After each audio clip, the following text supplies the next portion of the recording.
Shalom, kita ada tempat ini saudara di minggu pertama di tahun 2026. Kalau bisa kita renungkan saudara bagaimana Tuhan melindungi kita selama tahun 2025. Walaupun ada cerita-cerita bagaimana 2025 lumayan babak belur saudara.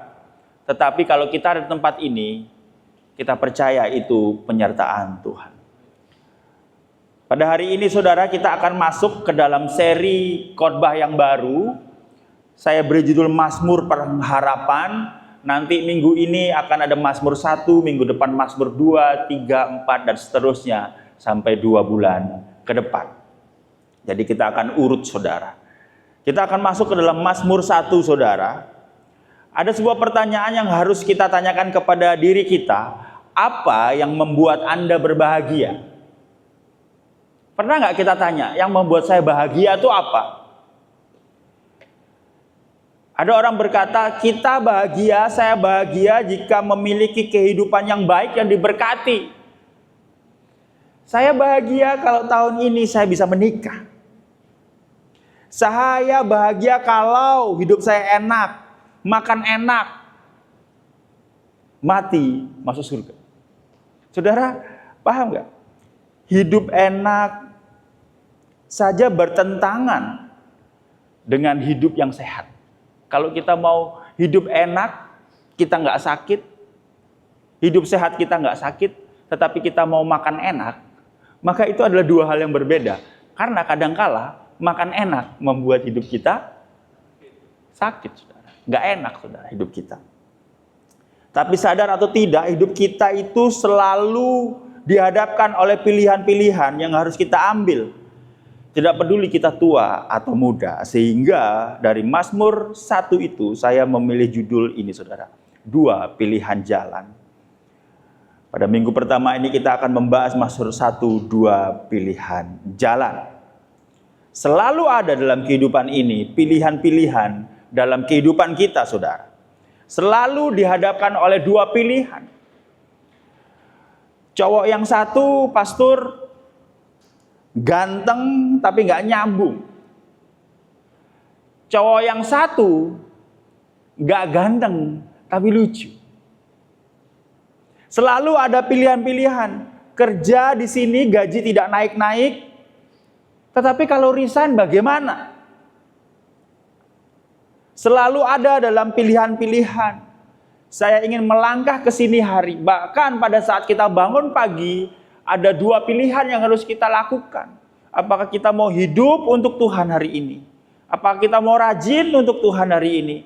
Atau kita hanya membuang waktu hari itu untuk kita bermalas-malasan, saudara.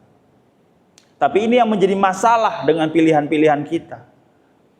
Karena keadaan manusia yang berdosa, maka manusia tidak hanya bergumul dengan namanya kehendak Tuhan yang terbaik atau bukan. Jadi ukurannya itu karena dosa manusia tidak hanya bergantung tidak hanya pilihannya gini. Ini yang kehendak Tuhan atau bukan ya? Biasanya yang kehendak Tuhan atau bukan itu adalah mana yang terbaik, mana yang kurang baik. Bahkan karena dosa, kita juga mengalami kesulitan membedakan mana yang sesuai dengan firman Tuhan, yang yes, dan yang tidak sesuai dengan firman Tuhan, yang sebenarnya no, bukan firman Tuhan ini. Karena keberdosaan kita sebagai anak Tuhan yang mengetahui firman Tuhan, kita tidak hanya tidak bisa membedakan mana yang baik dan terbaik, tapi kita tidak bisa membedakan mana yang boleh dan mana yang tidak boleh, saudara. Harusnya level kita ini adalah mana yang Tuhan mau, mana yang Tuhan yang kurang suka, terbaik dan tidak terbaik. Tapi kita masih bergumul kepada boleh atau tidak, boleh atau tidak. Setelah mendengar firman Tuhan, siapa di sini yang punya keinginan buat merubah diri lebih baik? Seberapa besar pada saat kita mendengar firman Tuhan, kita mengambil pilihan. Aku mau mendengar firman Tuhan, maka aku akan merubah diri saya untuk menjadi pribadi yang lebih baik. Mau jadi ortu yang baik, ayah yang baik, ibu yang baik mungkin. Saya rasa nggak banyak, termasuk saya pada saat mendengar firman Tuhan. Seringkali kita terpanggil untuk mengerti, tapi seringkali kita tidak terpanggil untuk kita melakukan firman Tuhan. Saya berharap kita punya kerinduan, bertumbuh akan pengenalan Kristus pada saat kita mendengarkan firman Tuhan pada hari ini. Nah, hari ini kita akan belajar dari Mazmur 1, Mazmur pengharapan. Sehingga kita mengetahui pada saat kita memiliki pilihan-pilihan, kita bisa mengetahui saya mau pilih yang mempermuliakan Tuhan. Melalui Mazmur 1, saudara, kita akan belajar bagaimana menyenangkan Tuhan dengan pilihan-pilihan yang kita ambil dalam kehidupan kita mengiring Kristus. Sebelumnya apa sih yang menjadi background atau yang menjadi pembahasan dalam Mazmur 1 itu? Jadi Mazmur 1 menampilkan dua tipe manusia. Di Mazmur 1 itu ada dua tipe manusia. Ada dua tipe jalan dan dua tipe tujuan. Sekali lagi, Mazmur 1 menampilkan dua tipe manusia, dua tipe jalan dan dua tipe tujuan. Dua tipe manusia dengan dua tipe cara hidup yang menghasilkan dua tipe hasil kehidupan.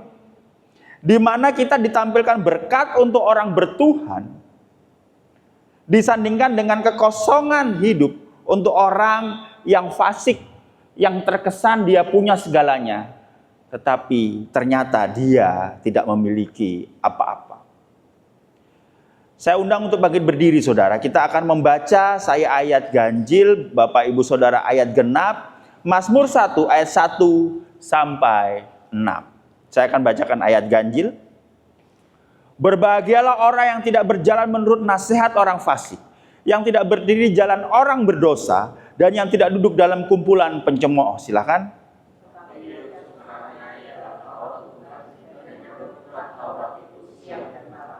Ia seperti pohon yang ditanam di tepi aliran air, yang menghasilkan buahnya pada musimnya, dan tidak layu daunnya.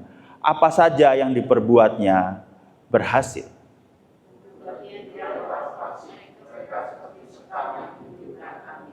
Sebab itu orang fasik tidak akan tahan dalam penghakiman, begitu pula orang berdosa dalam perkumpulan orang benar. Sama-sama ayat 6, 1, 2, 3. Sebab Tuhan mengenal jalan orang benar, tetapi jalan orang fasik menuju kebinasaan. Silakan duduk, saudara. Puji Tuhan. Ini Mazmur yang sangat familiar, saudara. Selain Mazmur 1, ada Mazmur 2, 3 yang familiar. Dan kita pernah membahas di sini Mazmur 73, lalu ada Mazmur 88, saudara. Kalau saudara ingat, saudara.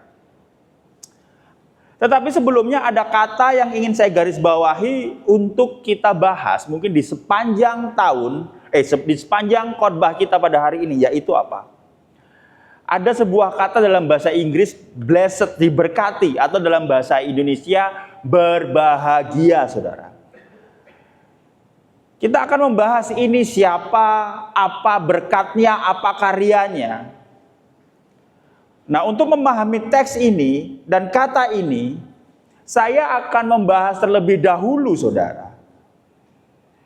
Kita akan belajar bagaimana menyenangkan Tuhan melalui pilihan-pilihan kita sebelum kita akan membahas ini, saudara. Nah, ada dua hal yang ingin saya bahas dalam teks ini. Bagaimana hidup kita menyenangkan Tuhan dengan pilihan-pilihan yang kita ambil. Yang pertama adalah mengerti bahwa hidup kita untuk menyenangkan Tuhan. Yang kedua, menghindari hal-hal yang tidak menyenangkan Tuhan. Jadi bagaimana hidup kita menyenangkan Tuhan dengan pilihan-pilihan kita, harus diperhatikan dua hal ini. Mengerti bahwa kita hidup untuk menyenangkan Tuhan, dan yang kedua, menghindari hal-hal yang tidak menyenangkan Tuhan.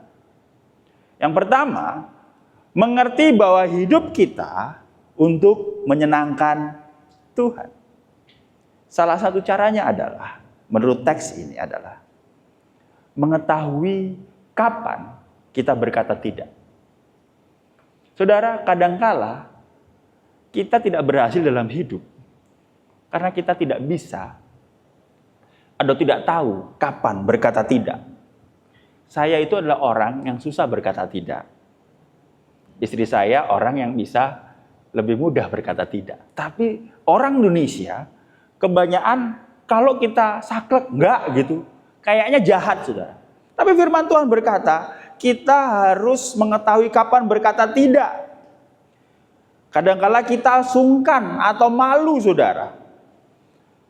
Enggak biasa untuk berkata tidak. Tetapi firman Tuhan berkata gini, mengetahui kapan berkata tidak adalah cara untuk kita menyenangkan Tuhan.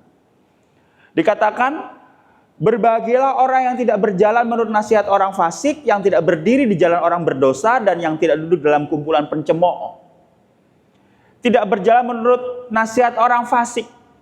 Kita berkata tidak untuk nasihat-nasihat orang fasik. Kadang-kala kalau kita ada di satu kumpulan atau satu situasi, yang kita cari adalah orang yang pro, orang yang profesional. Tapi sadarkah kita bahwa pada saat kita mencari orang-orang itu, kita tidak mencari kebenaran, tapi kita mencari yang berpihak kepada kita. Misalnya saya ini orangnya sombong gitu ya. Tiba-tiba ada orang, kamu ini sombong. Wah, saya tersinggung. Maka saya ajak Samuel, Loren untuk kumpul. Aku kan enggak sombong, Gimana menurutnya? Nah, karena mereka sungkan, dia bilang, enggak kok, enggak sombong. Kadangkala kita tidak bisa berkata tidak terhadap nasihat-nasihat orang fasik atau terhadap nasihat-nasihat yang tidak benar. Bahkan kita mencari nasihat-nasihat kepada orang-orang yang seharusnya tidak pernah atau tidak bisa kita mintai nasihat. Sebagai contoh, saudara. Suatu saat, saya mengenal ada seseorang yang berpacaran, saudara, dengan seorang wanita yang anak seorang gembala, saudara. Nah, gembalanya ini dari gereja Chinese, saudara. Nah, teman saya bukan dari gereja Chinese dan bukan Chinese. Tetapi pertama disetujuin, tapi tidak disetujuin karena apa? Karena orang tua si cewek yang gembala meminta saran kepada jemaat-jemaatnya. Bukan kepada orang-orang yang lebih mengerti secara kerohanian, saudara. Tidak berjalan menurut orang fasik. Yang kedua apa? Tidak berdiri di jalan orang berdosa. Kita harus berkata tidak kepada jalan orang berdosa. Kita mau ambil jalan yang benar. Contohnya, lampu kuning berarti apa, saudara? Ngegas lebih enggak, saudara. Lampu kuning artinya pelan-pelan. Tapi karena kita tahu itu adalah jalan yang salah, tapi lampu kuning kita terobos saja. Itu contoh tidak berdiri jalan orang berdosa. Tidak duduk dalam kumpulan pencemooh. Nah, kita perhatikan bagaimana tongkrongan, bagaimana teman kita bergaul.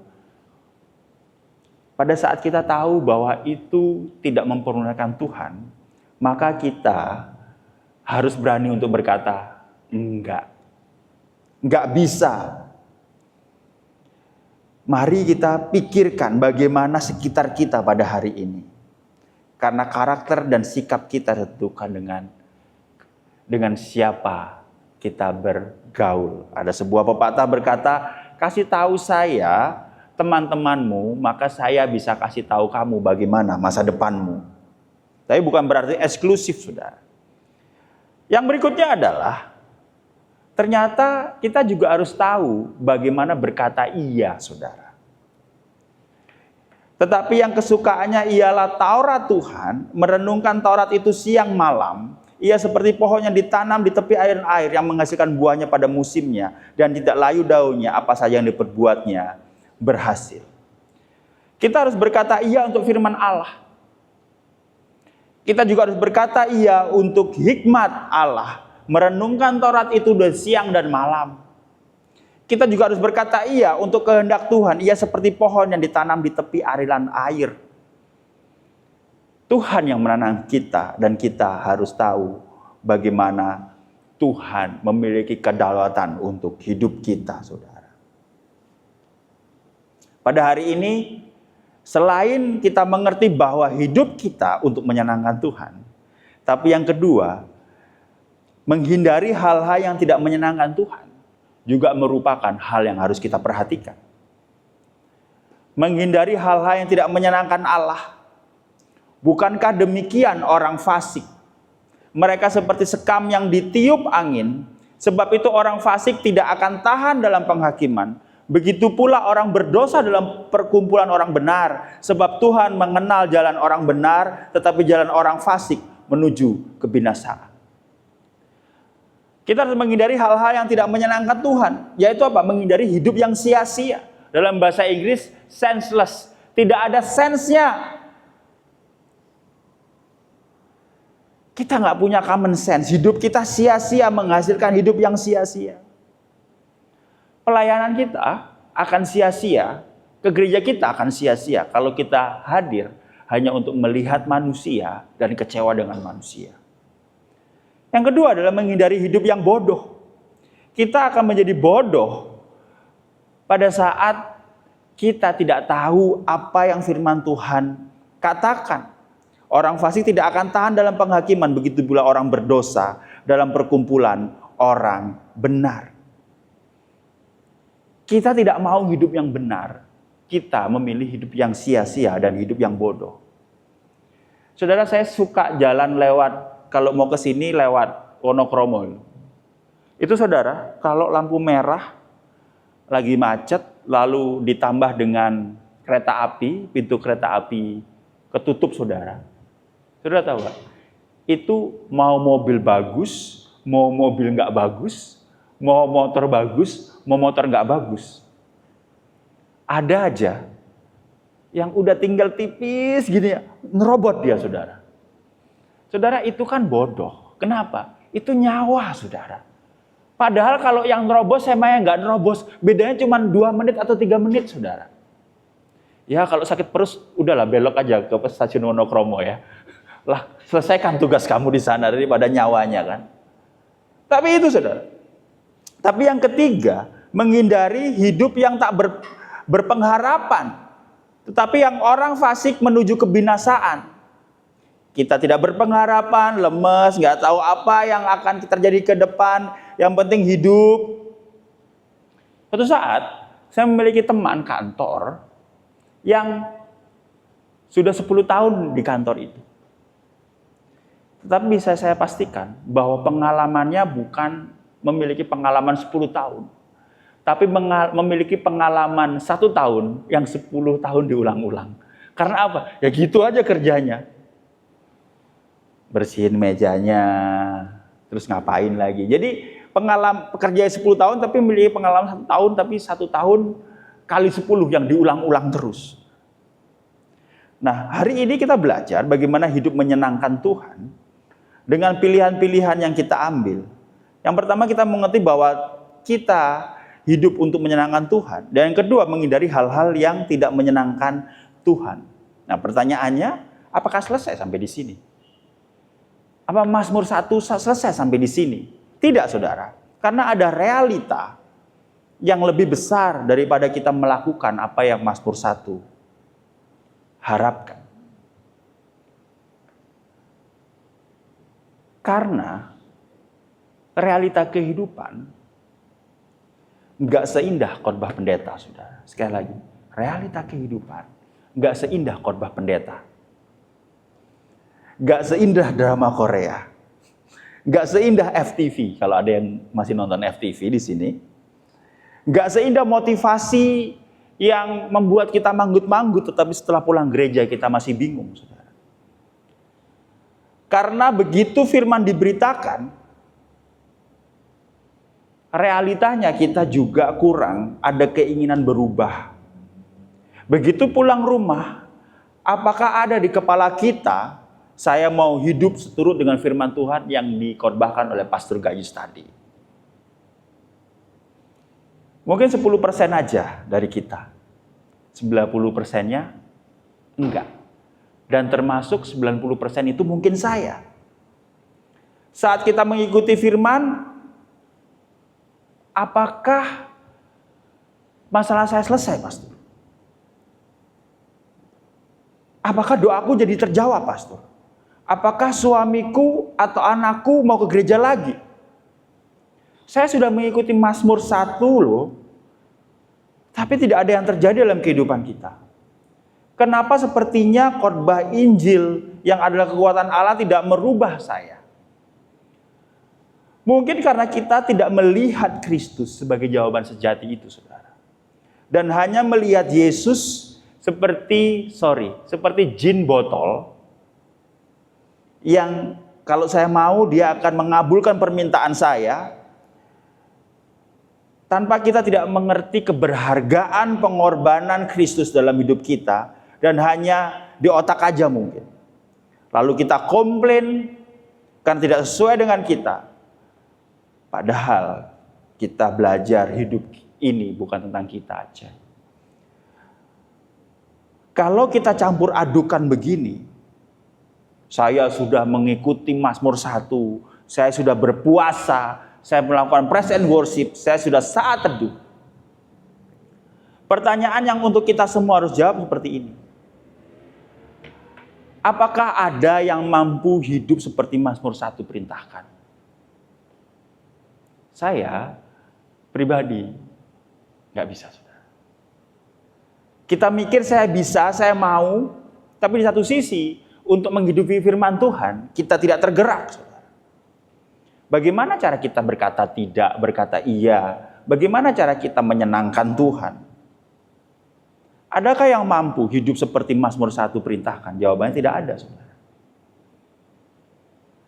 Mazmur 1 ayat 4-6 berkata gini, bukan demikian orang fasik, mereka seperti sekam yang ditiupkan angin. Sebab itu orang fasik tidak akan tahan dalam penghakiman, begitu pula orang berdosa dalam pergumulan yang benar. Perkumpulan orang benar. Sebab Tuhan mengenal jalan orang benar, tetapi jalan orang fasik menuju kebinasaan. Dari firman Tuhan di atas dan dari realita kehidupan kita, penuh keraguan, sadar tidak kalau kita sebenarnya bukan orang yang berbahagia, yang selalu memilih jalan baik dari Mazmur 1 sampai Mazmur 3 itu, saudara. Kita adalah orang fasik itu. Kita bukan orang yang diberkati, berbahagia seperti Mazmur 1:1. Kita adalah sekam yang ditiup angin. Kita manusia yang tidak berpengharapan. Sadarkah kita bahwa kita bukan pohon yang ditanam di tepi aliran air? Kita adalah sekam yang ditiup angin. Kita adalah manusia yang tidak berpengharapan. Mengapa? Karena keberdosaan kita membuat kita lebih condong mencintai. Perhatikan, saudara, kita lebih suka berjalan menurut nasihat orang fasik, berdiri di jalan orang yang berdosa, dan duduk di dalam kumpulan pencemooh. Saya dan saudara bukan orang yang berbahagia atau diberkati dalam Mazmur 1. Saya dan saudara adalah orang yang fasik itu. Mari pikirkan kebiasaan jelek kita. 4 detik. Nah, udah pikirkan kejelekan kita? Siapa di sini yang berkata dalam hati setelah itu, saya mau berubah? Jarang, saudara. Saya mau berubah saat ini. Jarang, saudara. Kenapa? Karena kita adalah orang yang berdosa. Kita celaka, kita mau binasa. Dosa membawa kita kepada kebinasaan. Membawa kepada binasa kekal. Mari kita baca ayat 6 sama-sama. 1, 2, 3. Sebab Tuhan mengenal jarang orang benar, tetapi jarang orang fasik menuju ke apa? Menuju kepada kebinasaan. Dan kita adalah orang-orang fasik itu. Jika standar dari Mazmur 1 tidak bisa kita penuhi, lalu apa yang kita bahas? Apakah benar Mazmur mengandung pengharapan? Kita nggak bisa kok. Apakah masuk akal gereja memberikan Mazmur 1, Mazmur pengharapan ini? Kita tidak bisa, kita orang yang berdosa. Tapi ini, justru melalui Mazmur 1, kita mendapatkan jalan keluar dari jalan buntu keberdosaan kita, saudara. Dan dari jalan buntu permasalahan-permasalahan hidup kita. Dengan apa? Dengan kita menemukan siapa sosok yang diberkati atau yang berbahagia yang dijelaskan dalam Mazmur 1.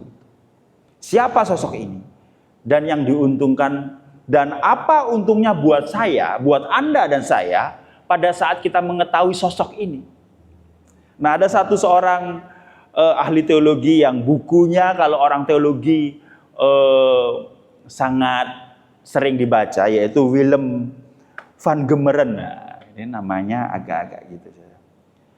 Dikatakan nih, tata bahasa asli yang tepat untuk kalimat-kalimat dalam Mazmur 1 adalah merujuk ke pribadi yang berbahagia atau blessed, yang mana pribadi tersebut tidak pernah terlibat dengan dosa.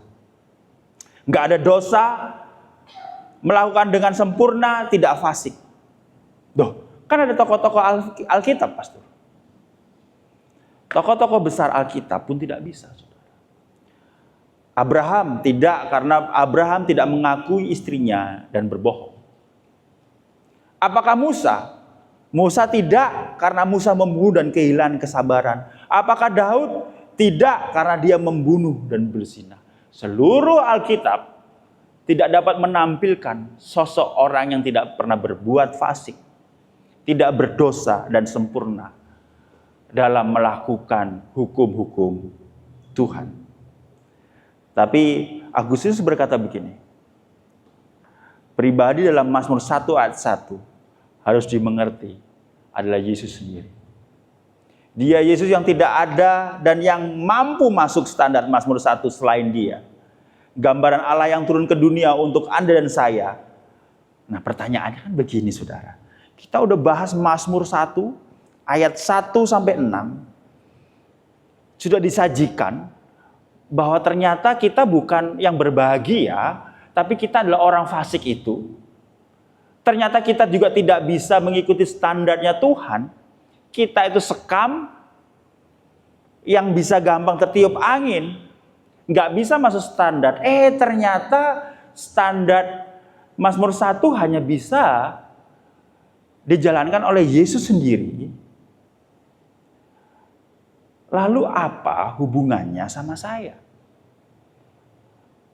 Untungnya buat saya apa? Lalu, jika Mazmur 1 merujuk ke Yesus, apa untungnya buat kehidupan saya? Kok Yesus terus yang dikorbankan di Van? Saya akan bacakan 2 Korintus 5 ayat 21 ini. Dia yang tidak mengenal dosa, telah dibuatnya menjadi dosa karena kita, supaya di dalam dia kita dibenarkan oleh Allah. Sehingga pada saat Mazmur 1 itu berkata bahwa ini adalah Yesus dan kita adalah orang-orang pilihan Yesus, maka kita tahu bahwa kita ada dalam Kristus, saudara. Saya ajak mari kita buka hati untuk mengerti, saudara.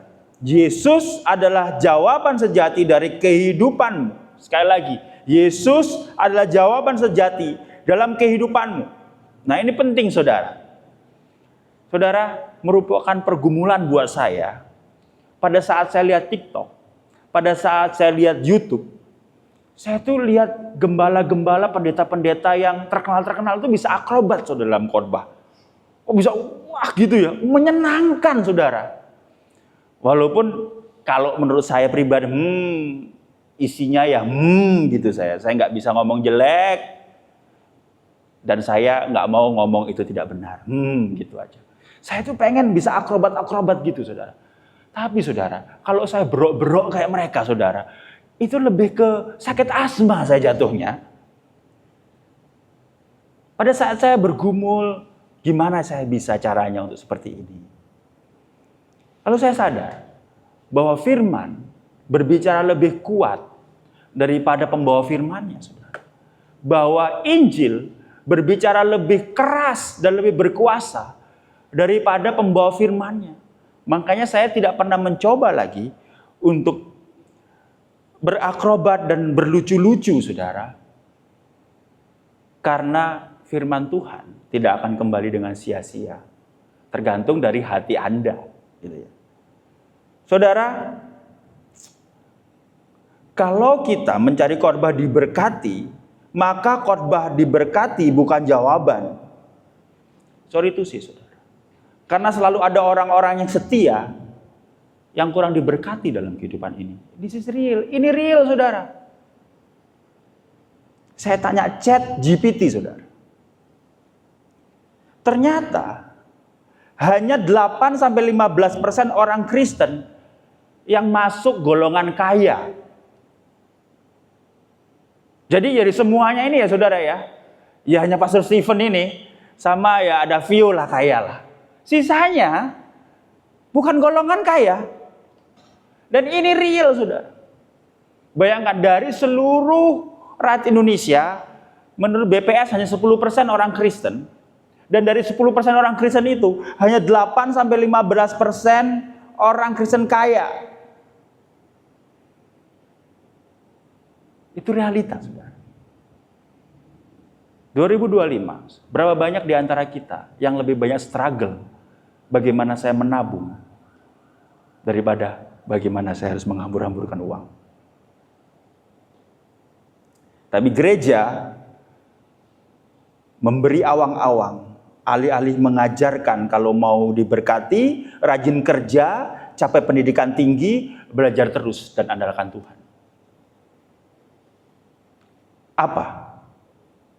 Apa untungnya Yesus buat saya? Khotbah kesembuhan bukan jawaban juga, karena selalu ada orang-orang benar yang tidak sembuh atau bahkan yang tidak sembuh-sembuh. Saya ada punya 2 hamba Tuhan favorit. Dua-duanya meninggal karena kanker. Walau tidak sembuh, Tuhan tetap dipermuliakan dalam penderitaannya dia. Nah ini saudara, khotbah lucu, enak didengar. Saudara, saya itu pernah ikut seminar bagaimana berkhotbah yang lucu. Ya nggak lucu saudara.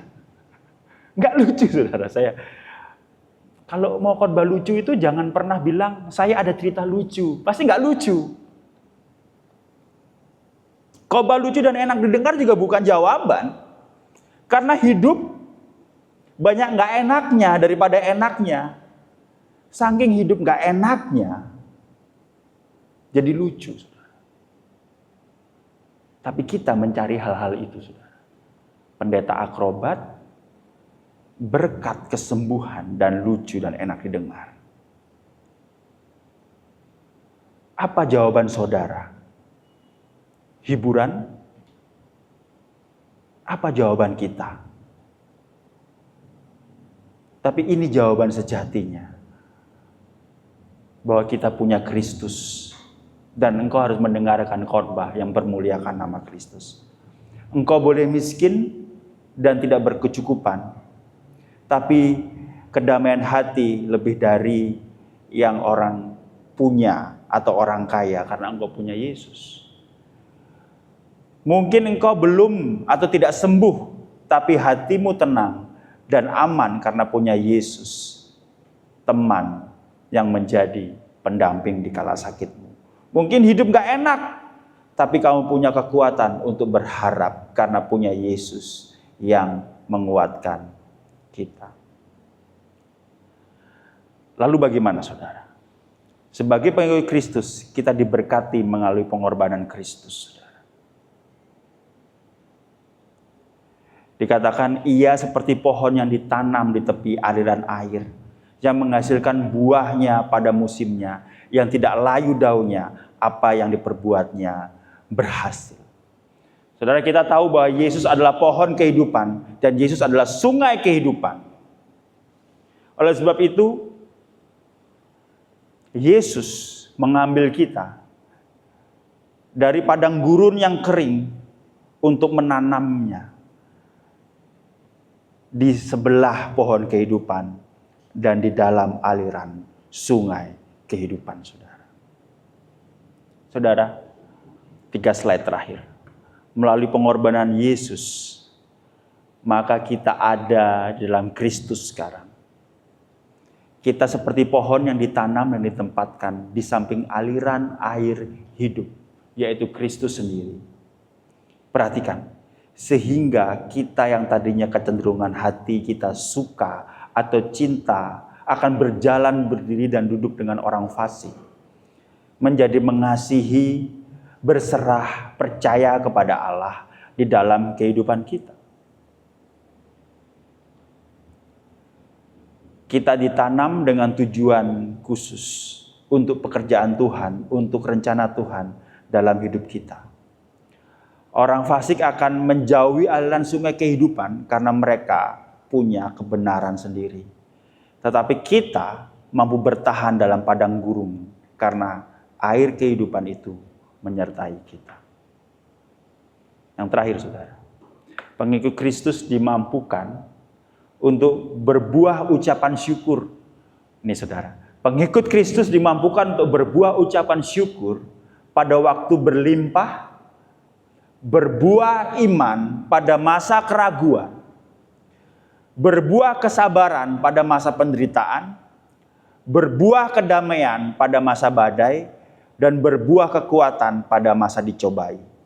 Sekali lagi, pengikut Kristus dimampukan untuk berbuah ucapan syukur pada masa kelimpahan, berbuah iman pada masa keraguan, berbuah kesabaran pada masa penderitaan, berbuah kedamaian pada masa badai, dan berbuah kekuatan pada masa dicobai.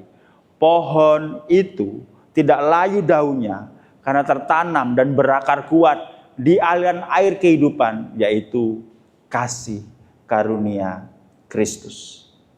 Pada hari ini, saudara, di minggu pertama di 2026, mari kita tahu bahwa pegangan kita hanya Kristus. Pergumulan kita bisa kita bawa kepada Kristus.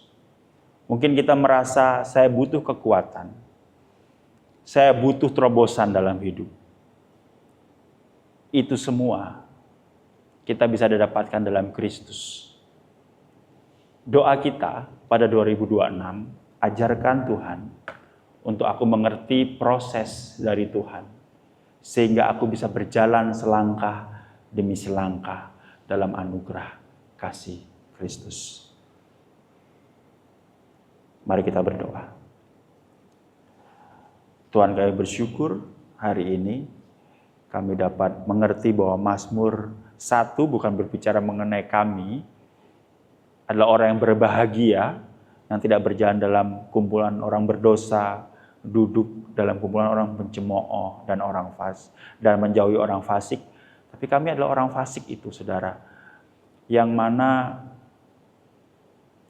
kita akan binasa karena keberdosaan. Pada hari ini Tuhan melalui firman mengingatkan bahwa kita memiliki pohon hidup, air hidup, yang akan menarik kita dari kekeringan, dari padang gurun dosa kepada kasih karunia-Nya. Sehingga apapun yang terjadi, kita punya pegangan Kristus yang tidak akan pernah meninggalkan, yang memampukan dan menyertai di tahun 2026. Terima kasih Tuhan. Di dalam nama Tuhan Yesus kami berdoa dan mengucap syukur. Haleluya. Amin.